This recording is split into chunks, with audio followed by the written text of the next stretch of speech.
Venezuela के अपदस्थ राष्ट्रपति Nicolas Maduro और उनकी पत्नी की गिरफ्तारी को लेकर अब अमेरिका की राजनीति में तूफान खड़ा हो गया है।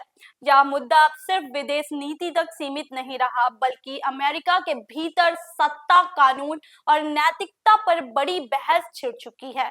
इस पूरे मामले में पूर्व अमेरिकी उपराष्ट्रपति कमला हैरिस ने राष्ट्रपति डोनाल्ड ट्रंप पर सीधा और तीखा हमला बोला है।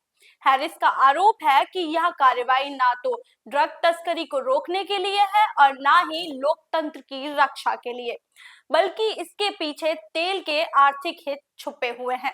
कमला हैरिस ने सोशल मीडिया प्लेटफॉर्म एक्स पर लिखा है, वेनेजुएला में ट्रंप की कार्रवाई अमेरिका को ना तो ज्यादा सुरक्षित बनाती है और ना ही मजबूत। उन्होंने कहा कि मादुरो भले ही एक क्रूर और अवैध तानाशाह हो, लेकिन इसका यह मतलब नहीं कि किसी संप्रभु देश के नेता को इस तरह गिरफ्तार करना कानूनी या नैतिक रूप से सही है। हैरिस ने चेतावनी दी कि अमेरिका इससे पहले भी ऐसी गलतियां कर चुका है। तेल सत्ता परिवर्तन या लोकतंत्र के नाम पर शुरू की गई या जंग जो अंत में अराजकता, अस्थिरता और लंबे युद्ध में बदल गई। उन्होंने साफ कहा कि जबरन सत्ता परिवर्तन की नीति पूरे लैटिन अमेरिका को अस्थिर कर सकती है और इससे अमेरिकी सैनिकों की जान भी खतरे में पड़ सकती है।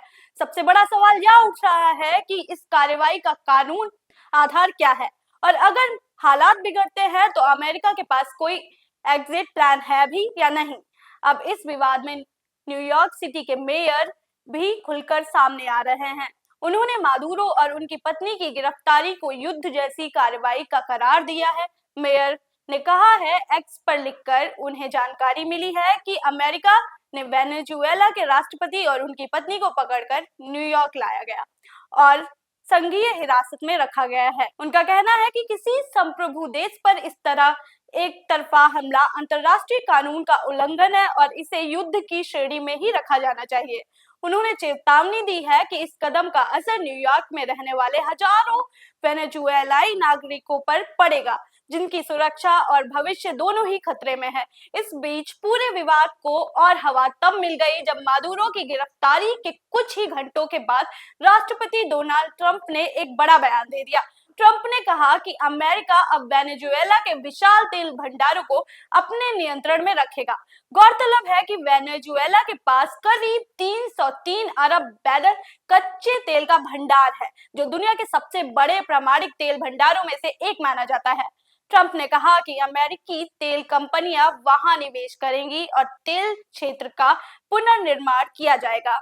यहीं से यह सवाल और गहरा हो जाता है कि क्या कार्रवाई वाकई लोकतंत्र और कानून के लिए है या सिर्फ या तेल की जंग है जिसे लोकतंत्र का नाम दिया जा रहा है।